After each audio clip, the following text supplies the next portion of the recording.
All right, welcome back to another episode of LFGRX, or Let's Freaking Go RX. Today we've got a really special guest, a guy that I've been following for a while on Instagram, connected at Home Gym Con. Really pumped to have him on the podcast. It's Nate Woods of Executive Fit. Nate, please introduce yourself. Tell us a little bit about your journey. Get into the home gym journey, how Executive Fit got started. Give us the Nate Woods story. Definitely. Well, Andrew, thank you for having me on. This is really cool. It's always really cool to do a podcast and be able to share my story. Um, it's funny. Starting out, I was actually personal training, and I was personal training out of my home gym. My goal initially was to build this personal training studio and be a trainer and employ trainers, and I just didn't have the funds to just go and rent a space or like buy a building to rent it out of. And so I was like, well, I have a single car garage and I'm not a car park in the garage kind of guy. So I'm just going to convert that to a gym. And then I don't have to go to a gym and I can take this side hustle of personal training people and just rent it out of my garage. And over time, after like collecting equipment and actually building this gym, I eventually got to a point where I had personally started getting into powerlifting. Some of the clients that I was training were starting to get into powerlifting. And so with all of that deadlifting, just putting on like your regular garage floor, I kind of wanted a way not only to protect the floor, but to kind of have something that I can put my logo on that's not just a sign on the wall. And so I started looking into the custom platforms. And, ironically, right around the same time that I was looking into the platforms, I was struggling mentally with not getting any fulfillment out of training people. It wasn't really everything that I had expected it to be. And so I was struggling with, I have this day job that pays my bills on this hand, and then I'll have this side hustle on this hand that I would like to be what pays the bills. But if I'm going to leave this well-paying job and take the leap of faith into this side hustle, eventually, I want the passion to be there. I don't want it to just be I'm exchanging this job for this job, and now I have all the headaches instead of just showing up doing my job and going home like my day job was. And so I'm struggling mentally with this aspect of like, I don't think this is for me, but I really love this, but I don't think it's for me. And as I'm searching for these custom platforms, I'm either not hearing back from companies or they're just charging asinine amounts of dollars for something super simple. They basically would just take some hardwood flooring, cut it to your, wood insert that would be the size of a platform, and put a vinyl decal on it. And with the skill that I had in from my day job, I could do that myself. So I just kind of figured, why would I pay all of this money to have somebody do this for me when I could literally do the same exact thing? And I did it. It turned out great. And somebody at my day job was like, "Oh, you should like consider selling that." And I was like, "Why would I sell this? Like, I just made it for myself. Like, I don't want to sell this." Yeah. And they're like, "No, like use this as an example and like customize them for other people." So I was like, "Okay, yeah, that sounds like a cool idea. I might as well." And I kind of took it to heart because I was struggling with this, not having any fulfillment out of personal training issue. So I put it on Facebook Marketplace, and just very simple ads, like custom platforms, this size and that size, and this is what I'll do, and that's it. And got so busy from that I just started cutting out clients. No kidding. I just started off by cutting out the clients that I didn't like, the clients that wouldn't listen to me, that wouldn't do the work. That were just kind of like I always called it using me as a test, right? So I started cutting out clients so I could spend more time building platforms. Then I would basically convert half of my single car garage from a gym to a workshop. So it got really messy. And then I saw the writing on the wall with how much fulfillment I was getting out of building platforms and getting creative and customizing these platforms for people. And I realized that I'm getting so much more fulfillment out of this than I ever was personal training. So maybe I should consider this, at least as a side hustle. Maybe there's not a market for it to do it full time, but at least I could let go of this personal training side hustle and focus on this platform thing and the Hmm. side hustle. But I knew if I was going to do it, and if I was really going to start like pushing this thing, that I wasn't going to do it the same way that all these other companies were doing it. Um, I just kind of refused to jump in and start doing what everybody else was doing. So I started brainstorming. How can I be unique? How can I make these different from what you see in gyms? How can I make these different from what you typically see and what's out on the market now? And just through some research, played with like wood, the idea of wood burning. Everything started out by hand, and then that evolved to just tracing and painting stuff, and then that evolved to how can I basically take a multicolor logo and put it into a piece of wood, that you would use for the center insert of a platform, and that ended up Hmm. leading me down the road of CNC. Just the concept of using a computerized router to program and different designs, and then paint those different designs on the wood. And then in that process, discovered epoxy, and figured, well, we could make this really really cool by using all of these vibrant colored epoxies. We can color the epoxy, make it look really cool, and have so much more depth and vibrance when compared to like a decal or even just like a UV print, right? Hmm. And so saved up a little bit of money, bought my first CNC machine, started making platforms with this desktop CNC machine, cutting down the wood so that Are we you could put it still in, working do your it. I daytime only had job? my daytime job. I was still doing this daytime job at that time, Hmm. and there just wasn't enough. There just wasn't enough from the platform thing to take over the job, and um, so just got this very small machine. I actually have to cut all of the wood inches are typically like 43 inches wide or so. That's pretty standard for like rustic rogue. And I Hmm. would have to cut that down smaller so it would inside the into Uh, the CNC machine. I could do somebody's logo in it, and then I would have to reattach the wood insert to bring it back mm. to its full size. So those beginning platforms always had this seam running up the center of the wood, and it totally worked out and worked out. And as things started to grow, time went on. A year passed. I eventually let go of all my personal training clients. A year or so passed. I realized like there's got to be something here. I had done no advertising. It was all just like Facebook Marketplace and word of mouth. Mhm. And so eventually, I realized that there's probably something here, and I should take this a little bit more seriously. So started to like just research into different ways to build platforms, and what are people asking me to do, tie in the platform with a rack. So we experimented with different size rack extensions, and being able to bolt the rack to the platform, or just have the platform fit into the rack. And kind of give you like an all-in-one space for deadlift, squats, and bench and everything. And it just kind of evolved from there, and we just kind of kept looking at like how can I improve, how can I do better. Um, When did you and know you had a well, one part of business? the so I didn't know I had a business.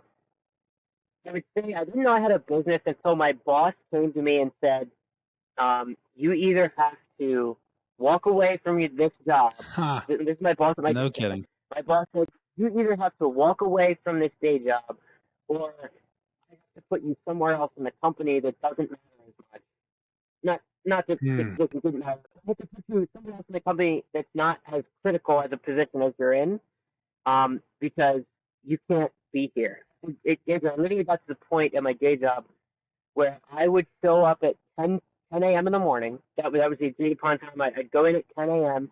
and I would finish all my work, and I would leave at like 2. I would leave at like 1 or Hmm. 2 in the afternoon, just so that I'd get all my work done, and then I would Oh. leave so that I could get back to my shop at home to Mhm. to stay on the ball with the platform orders. And I never I knew it was gonna happen, but I was kind of just like almost trying to kick the can down the road. And so eventually he was like, "Dude, you gotta go. Like you have to leave and like jump into this thing full time, or I gotta put you somewhere else." No And kidding. I just took that as okay. I'm gonna make a jump. Like I'm just gonna do it. At that point, I had already invested in some larger equipment. I had gone from a 30-inch CNC machine to a 4 foot by 8 foot CNC machine. Um, I just saw the writing on the wall, just as CNC in general, that if Hmm. this platform thing wasn't going to be enough to pay the bills, that just simply being able to make stuff with a CNC machine, um, I would be able to find different avenues using that tool to not only create products but be able to service other businesses with them. Um, Hmm. and so, at that point, I'm kind of like making a big jump here from this beginning CNC machine to this big full size machine. But at that point, I kind of knew that we looked at the financials and it was kind of like, all right, we probably can pay our bills from this, so let's just do it. And we did it, and it's been 18 months now, a little over a year now, No and kidding. a little over a year since we've been on full time, and just haven't looked back. No kidding. When did you So yeah, start this journey? So when did you build that first, like what year did you build that first platform when your friend was like, "Hey, you should try selling that on Facebook or whatever." it was good timing. And I only got a handful of platforms right before COVID. Um, so it was a couple months before all the lockdowns. I think that was Hmm. 2019. All the Lockdown lockdowns in the 20. beginning of 2000, lockdown 2020. So it was right in the Yeah. beginning of 2020 that it had started to take off. Because I was like, I had done some jobs for gyms. I had done some platforms for gyms. It was good. Hmm. It was a good mix between gyms and home gyms at that point. And the lockdowns initially, I was like, well, there goes my side hustle. Like, gyms are closing. Like, there goes that. I'm not going to be doing this anymore. And then it just took off because everybody was No building kidding. home gyms. Everybody. Yeah. Um, so so many people were, not only did everybody have extra money to spend because of all the government handing out money, but everybody that I would talk to who bought platforms with me was yeah, I'm kind of concerned about deadlifting on the concrete. I don't want to ruin my garage floor. I don't want to ruin the basement floor or whatever. And so, that concern with not ruining your concrete paired with everybody having extra money to spend, we just took off. Everybody was getting in platforms. And it was really cool. It was a really cool experience because it was totally unexpected. I totally just expected this to go. It just said like Hmm. COVID hit, everything locked down. We're not going to be doing anything. And then the home gym market just went crazy. I mean, Hmm. it was if you had equipment to sell, like you were king Yep. of the hill, I remember it. you know. Yep.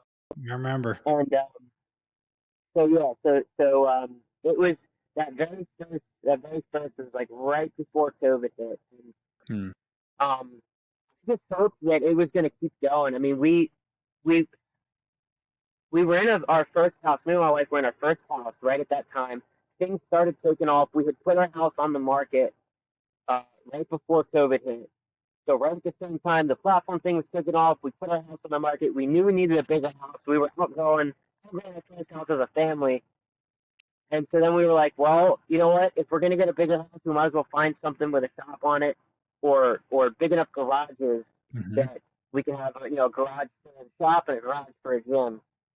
And I mean, by God's grace, man, we landed where we are now, and now we're running out of a 4 car garage, running the business out of a 4 car garage, and I turned from a garage gym guy to a basement gym guy because I had to steal my second garage and use it for business because 2 car garage just wasn't cutting it. That's so awesome, dude. Who is your like primary customer? Is it home gym owners? Or are you servicing all kinds of people and gym owners, commercial gym owners too? Like who would you say is your most engaged customer? Definitely, home gym owners are probably the most engaged because a lot of people come to me like, dude, I just talked to a guy today. I really love your product. I know so and so who has one, but I don't have a logo. And so that opens up the door to, Okay. okay, let's figure out like you and what you like and what your nicknames are and what you're known for, and let's come up with a logo for you. For gyms, the engagement is similar, but it's, hey, here's my logo, this is what I want on a platform, make it happen. Mhm. Um, in the beginning, it was definitely more home gym owners. Just because, like I said, everybody was building home gyms. But it has evolved now into, I would say, probably a 70-30 split. Um, I think we're really doing more for gyms. Not only small time, like one stop, one location, one location gyms, personal training studios, but also your bigger gold gyms. There's a couple Anytime Fitness that we service. Um, some of the big corporate names. So yeah, it's a good split, but I would say now that being where we are, I think economically we're doing more for gyms and schools and universities for sure. No kidding. That's freaking Mhm. awesome, dude. Good for you. That's like, I get so inspired by stories like this because it's such humble and organic starting points. It's like I've got a desire, I've got a passion to pursue something that provides me some fulfillment that I can uh, feel good about going in and doing every day. And then it's just like taking baby steps. I think when we talk about starting businesses or we engage with our audience or people that are interested in starting micro gyms, often it's the first step. Like, I don't know where to go. I don't know what the first step. And really, it's like make a phone call, like make that small purchase or take that first like baby step into discovery. And it's, I think that in and of itself is fulfilling, right? That in and of itself, the act of like taking a step into an unknown, taking a step into something you think you could be passionate about is often one of the most, that first like dopamine hit of fulfillment, man. So I'm just always hyped and excited when, I can engage with people that are figuring it out and making a living off of, that passion that they pursued. And it was like, obviously Providence, part of Providence that was you know influencing your growth, certainly your skill set, and everything you do and post online is clearly like your passion and for it is evident in your communication, because I'm a customer of yours. I've bought from you, but also in the copy that you write and the stories that you post. Like it's clearly evident, man. So I just want to say, for the people out there that enjoy your content, thank you for sharing each project with us, because it's fun to watch the process.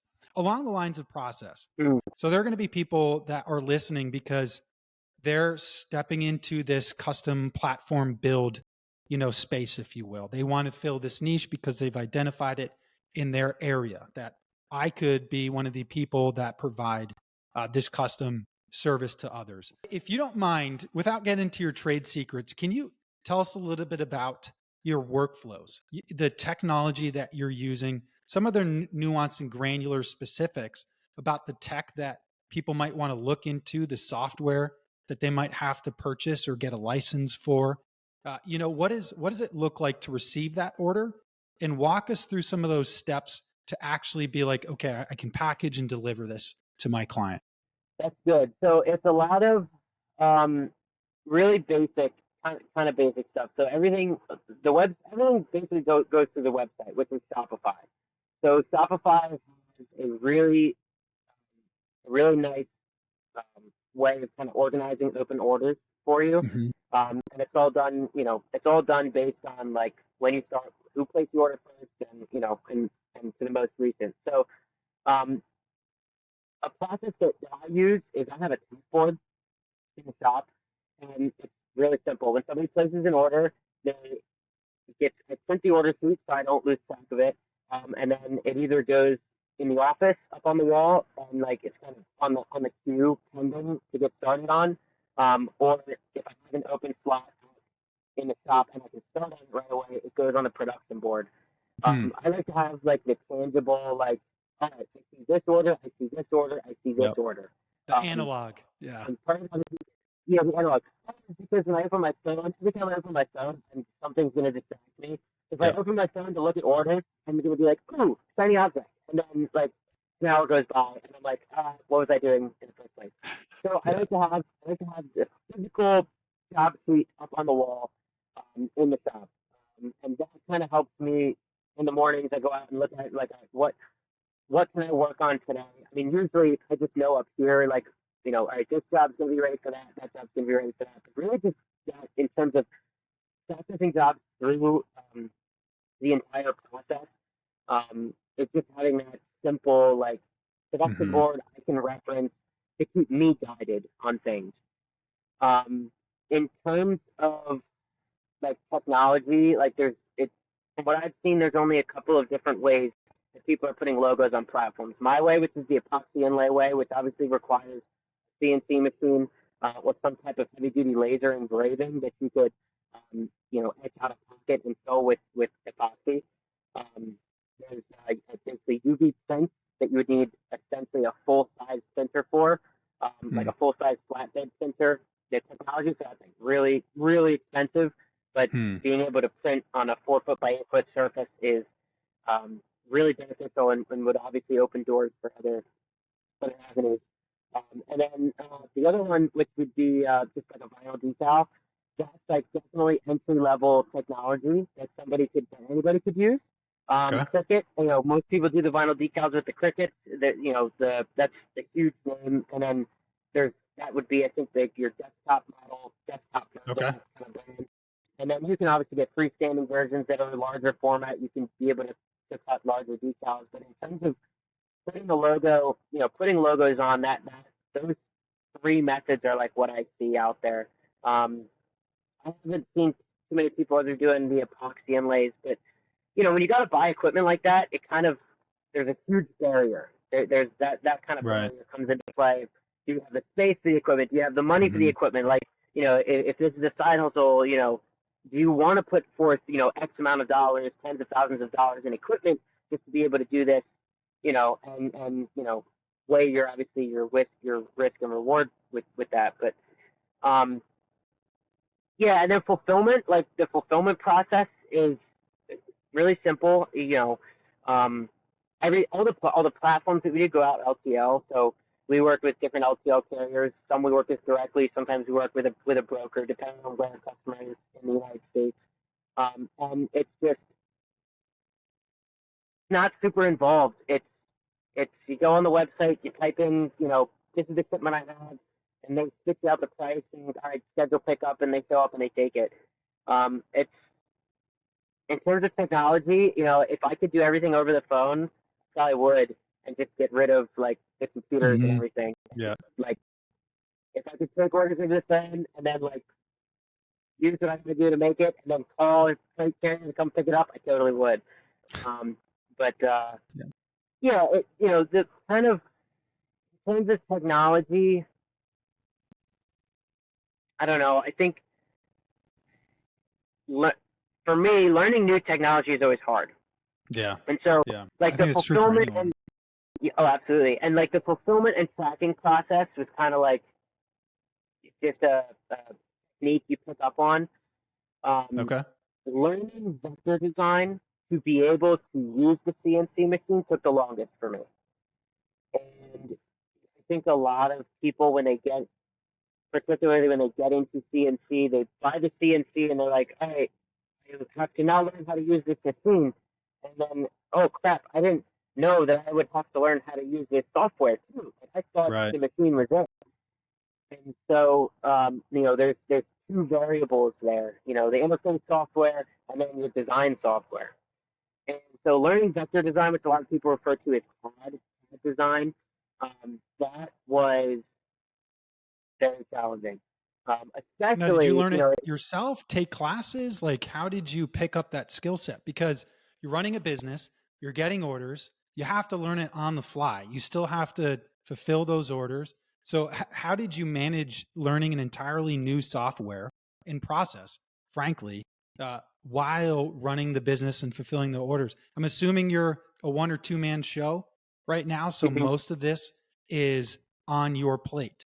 So, I'm curious, how mhm. did you balance that having to fulfill your orders while learning a new skill set? So at the time, it was kind of slow. Like when I was learning that software, I was still in the phase of working a full-time job that was paying all the bills, and this was like a nights and weekends kind of thing. Um, so learning the software wasn't too much of a stress for me. Well, and the dialogue that I would always have with customers was, I'm going to do my best to recreate your logo as an epoxy inlay. If I can't, I'll get a vinyl decal, and we're going to do the vinyl decal process, clear coat over top of it. That way it's locked down and everything's good. So the dialogue up front with every customer, if it was like a multicolor inlay or it was like really detailed and I wasn't on the fence, maybe was on the fence about can I do this or not, that was the dialogue that I would have with the customers. The setting expectations like, listen, here's my process. I'm going to try it. It might not work, but at the end of the day, you're going to get a platform with your logo on it. End of story. That's how that's how this transaction is going to end. Whether I put the logo on with a vinyl decal or I put the logo on as an epoxy inlay, like I love it. So there was no mental stress for me there because it was like it always gave me an out. Smart. I always had an out. I always had the opportunity to just say, listen, I tried this, it didn't work. I don't have to refund you. I'm just going to get a decal printed, and like your logo will be on the platform. So that took away all the stress for me because I knew that at the end of the day, I was going to be able to give the customer what they wanted. Yep. And so I was mostly self-taught with the software. I started following a guy named Mike. He owns Veteran Wood Co. He's a Marine veteran. When he got out of the Marines, he started this wood shop, and now he makes all these beautiful custom signs. And he had been doing at the time this intro to Vectrix, weekly webinar that was just free to pop on. He would just teach you what he knew about vector design. And so that's where I kind of learned the basics of vector design and being able to take a customer who would send me like a JPEG, like a regular image file, and be able to convert it and trace it and use it in a format that I could send to the CNC machine that the CNC machine would be able to interpret and carve and cut and whatever. And so I kind of pulled some information from him. I pulled some information from another guy who was doing epoxy inlays on cutting boards in California. And I really it's funny, I pulled information from their Instagram. Like, they would post things and be like, this is the product I did, this is a little bit about the process of how it's done. And the same kind of way that I'm making content showing the process of these platforms and epoxy signs being done is the same exact way that I would just watch their content and be like, oh, okay, that's what the logo looks like. Okay, so he started with that color, and then he did that color, and then he did that color, and okay, so that's what the final look. Okay, I'm gonna try that. So I would watch his process and watch how he recreates this logo that has 6 different colors on it, and then I would take that and be like, all right, I'm gonna try that process with this customer's logo that has colors on it, right? And then you just kind of figure out like your process for, all right, he's doing it on a cutting board, which is hardwood, so he can flatten it when he's done. But I'm doing this on plywood, on finished grade plywood, so I can't flatten this when I'm done. So I got to figure out how to do an epoxy inlay without flattening it and exposing the different layers of the plywood. So what can I do to get around that? And can I put this coating on first or that coating on first? And so you just tried. It was really once I understood the process of watching from somebody else, it was then taking that and how can I implement that with my product and the materials that I'm using. And so it was, all right, try this. All right, that didn't work. What if I do this? Okay, I'm going to try it on that. All right, this works really, really well. I'm going to make that as part of my process, right? So it was really a kind of, I guess, a 2-part thing where it was like watch and learn, and then take what I can from this and try it and see what happens. I love that. It's just the same theme over and over. It's like, I don't know how this is done, but I'm going to figure it out. Right. Like, I think this is such a good lesson for like anyone to take home and walk away from this podcast, is that you don't have to have all the answers. That even a Nate Woods, who's got a dope Instagram, account, is doing sick stuff for his clients. has to figure it out. There is a process of learning and discovery, and that you do learn, you do discover, and you do figure it out. So if you're listening, and my hope for you is if you're thinking about jumping into the unknown and starting your own business, that you know that discovery is part of the process. You're not going to have all the answers as you step into this new world, and it's going to be okay. You're going to figure it out. You're going to learn, and you're going to learn from other people. That's super awesome. So, can you tell us a little bit about like what's the value proposition, and what makes your company different, and how are you thinking as your business matures and grows? How are you thinking about positioning yourself now in a wider market? Because I imagine you dream and think about growing into bigger markets, bigger brands, and servicing larger clients. What makes you unique, where you think you're going, and where you hope to go. Mm. So the biggest, I guess I don't want to say upseller, but the biggest like sell of why you should buy from us is that um, we guarantee your logo is never going to peel up.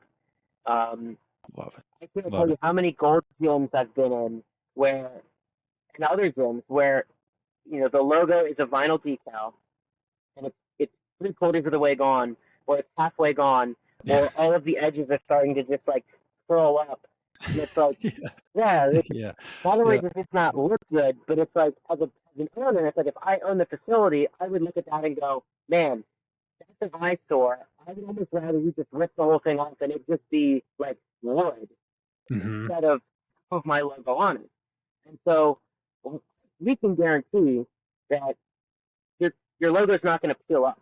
It's not going to Mm-hmm. peel up over time. Now, of course, as with anything, is it going to be wear and tear? Sure. Is it going to fade over time? Sure. And that's an avenue that we're kind of keeping in mind of like, hey, if we get a phone call in 3, 4, 5 years, hey, it's all faded. How can we service that customer Yeah. again Mm-hmm. to make it fresh, right? To make it brand new, because it's totally possible. It's just a matter of, well, could we, pay somebody to go out there and recode it, or could we go out there and recode it? Like, so that's kind of something that's on the radar of, you know, because it's all the logos are inlaid into the wood. Um, you know, it might fade and get used over time, but it's never going to go away. And for I don't know, a small fee in 7 years, 8 years, we can come out and recode it for you, and then it's brand new, and you have a brand Yep. new platform Yep. again. Yep. For a fraction of the cost of the initial investment. So that's kind of something that's on the radar. But I mean, initially, it's not going to fill up. You Yep. never have to worry about that. Um, the other aspect that's really that we kind of like to talk about a lot is the fact that we customize the platform for the rack it's going into. So like I don't manufacture No racks. kidding. I'm not going to make platforms that only Yep. work with one rack. I'm going to make platforms that work with what you have. So a little bit that kind of there's a little bit of work then that falls on the shoulders of the customer because hey, I need you to take this measurement here and that measurement there. But I mean when we're talking about absolute customized products, like Yep. yeah, I felt that had always been an acceptable thing. I'm not going to make a trip out to California from Pennsylvania to measure the inside of your rack. Right. Yeah. I need those measurements, and we'll cut the fit. So that's the other thing is just because you may have a hammer strength rack and you're looking at a Alico platform, you don't have to buy an Alico ring, or you don't have to buy this other company's rack and replace the rack Mm-hmm. that you have just to get a platform from us. You can get a platform from us that's going to fit with your existing equipment. So your logo is never going to peel up.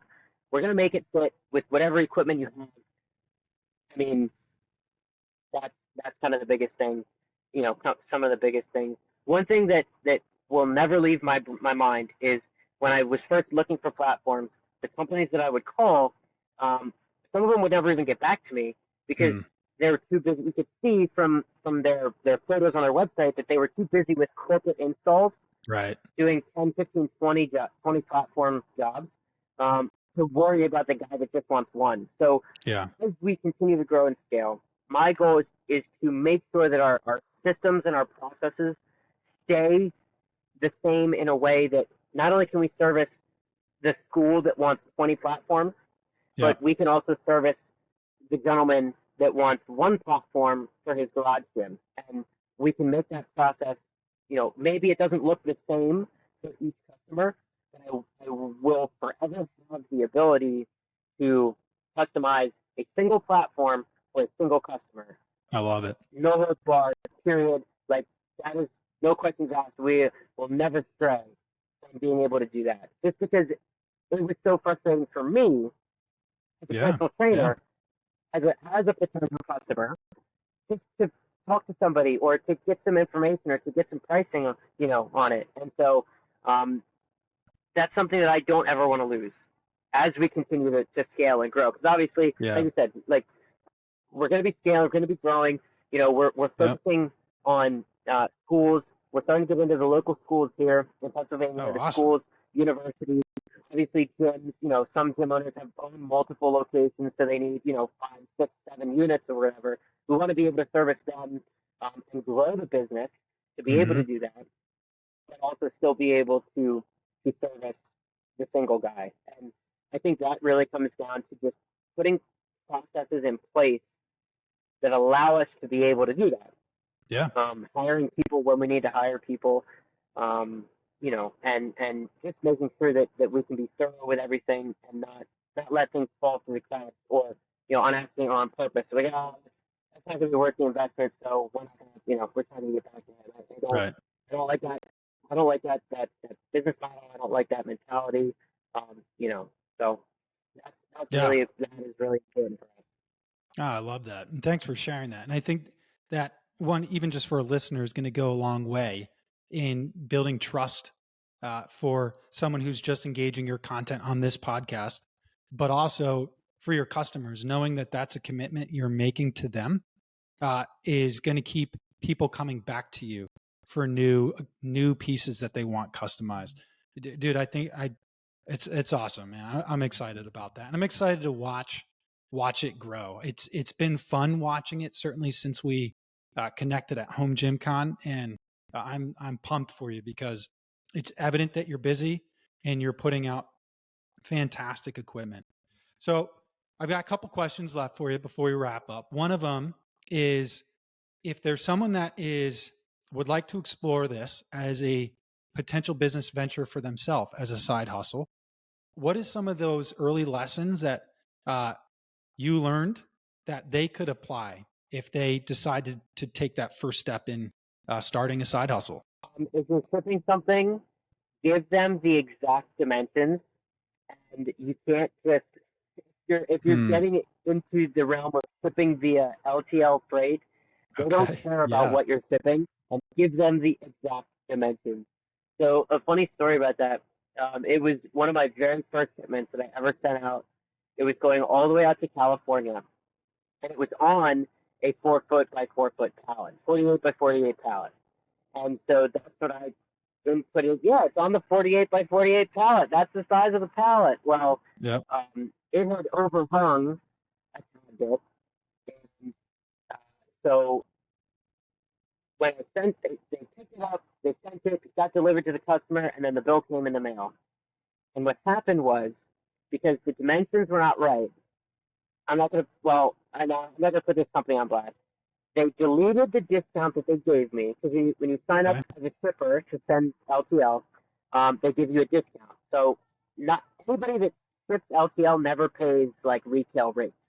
Simply by signing up, you get a X% discount, right? So because my dimensions were wrong, they deleted my discount. They billed me the full amount, and then they upcharged me for having to measure it and calculate all of this. So no kidding. I got a bill in the mail for $3,000. Oh my gosh! Oh my goodness, my jaw dude! Hit the floor. It was sure. one of the biggest mistakes that I ever made. Was just like, it looks good. And that is not the way the freight world works. And so, long story short, I didn't have to pay the $3,000. I did have to pay most of it, but I didn't have to pay the $3,000. Good. Glad to hear that. It was an easy remedy if I had just done some research into like how to ship via LTL freight. But Hmm. me being the type of person that I am was, no, let's go send it. We'll try it and see what happens and Yeah. deal with the consequences. Yeah. And unbeknownst to me, consequences can be a couple $1,000s. So Yes. Yeah. I would say that taking that lesson moving forward, if somebody has the power to bill you, you probably should. If this is going to be a financial lesson for you, maybe you should Yeah. do some research before before just like taking the jump on it. I mean, I'm very That much is a such proponent of try concrete it, advice. try it, Yeah. That. try it, see what happens. But when it comes to that, it's almost like you know, did part of me think that they were just going to take it and deliver it and send me a bill for what they said it was going to be? Yeah. Part of me thought that their attention to detail was not going to be to the level that it was. Right. So expect that whoever's billing you, their attention to detail is better than yours. That's smart, man. That's good advice. Gee, any other nuggets of wisdom that you can share? Because that was great. Great story. I'm sorry it happened. I'm glad the outcome resolved itself. But yeah, man, is anything else you'd like to share that's we can that a listener could take away if they're, yeah, I mean, if they want to start one of these businesses. I don't know. I've always been against outsourcing everything. Like Hmm. I've always wanted to keep everything in house as much as possible. Right now, pretty much says the only thing that we outsource is the powder coating because I don't have a spray booth and you have to be able to bake that stuff and um, I don't know, and I don't even think that would be like a lesson per se. Is don't outsource because there's plenty of Sure. people who like come up with a product idea and outsource the manufacturing and then outsource the shipping, but they own like the intellectual rights to the property, and there's Hmm. nothing wrong with that. Um, that's just to me. I don't know. I put a lot of value on the hands-on and being the Yeah. creator and being even if eventually I have, when I scale a business, I step away and somebody else is creating, if I train that person to, create this way or to innovate for me, I don't know. I just never wanted to outsource like everything. And I think as a country, we need to get back to that. And of course, Hmm. that's just my opinion. Sure. I think Yeah. we need to get back to that mentality of like creating and Hmm. building and Yeah. building something. And can you outsource every part of your business and still build a business that employs multiple people? Absolutely. You're then, obviously not only providing for yourself, but you're providing for those families, those Right. people who work for you and those people's families. That's a beautiful thing. Hmm. Um, my focus has always been create physically. Yeah. And I don't know, I think we need to get back to that. That's Definitely. awesome. Yeah, I agree, man. I really agree, and I think in a lot of ways, GoRX embodies that same sentiment, right? Like we're trying to create an opportunity for people to take a space, an asset that they have, and in their own home, and turn it into an income generating business to take advantage of those tax benefits that come with a home based business or just an LLC in general. And so I feel the same way. I echo that, and we're doing it very similarly, just in less creative space, if you will. I mean, people are super creative with their home gym, so maybe it is just as Yeah. creative. Yeah. But Yeah. how can people find you, man? Where can they go? What's your website, Instagram? What are good ways to get in touch? Definitely. Executive Fit LLC is Instagram, and that's the website too, Awesome. executivefitllc.com. Best way to get in touch with me is email or Instagram. Awesome. Well, thanks for coming, man. It's been a pleasure. I'm super excited to share this episode on our podcast. What a great uh, guest, but also just a solid person, man. You're a solid dude. So thanks for joining the podcast. Thank you, dude. Thank you for having me. This is awesome.